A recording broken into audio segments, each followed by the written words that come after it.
और अब एक बड़ी खबर महाराष्ट्र से। आने वाले विधानसभा चुनाव से पहले एनडीए गठबंधन में कौन सी पार्टी कितनी सीटों पर चुनाव लड़ेगी, इसकी घोषणा जल्द की जाएगी। सूत्रों के हवाले से खबर आ रही है कि नवंबर में महाराष्ट्र विधानसभा चुनाव से पहले एनडीए की महायुति गठबंधन सरकार में बीजेपी शिवसेना शिंदे और एनसीपी अजीत पवार गुट के 20 सीटों पर सहमति बन गई है।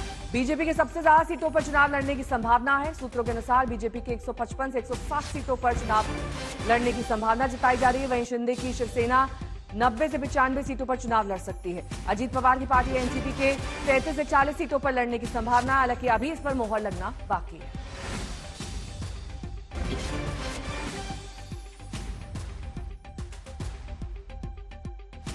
हिमांशु मिश्रा मेरे सहयोगी जुड़ गए हैं तमाम जानकारी के साथ।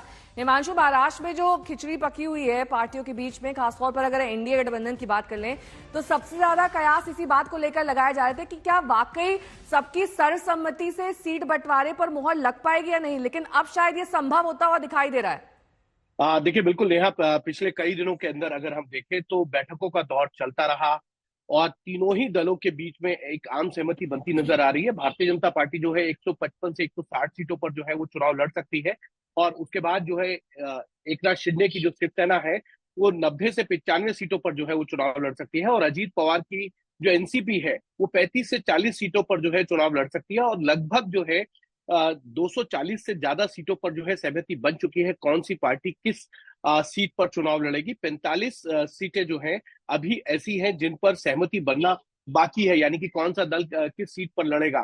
तो ये सब चीजें तय होंगी और ये माना जा रहा है कि विधानसभा चुनावों की घोषणा से पहले जो है एनडीए वहां पर घोषणा कर देगा कौन सा दल कितनी सीटें लड़ेगा और कौन सी सीट पर चुनाव लड़ने जा रहा है।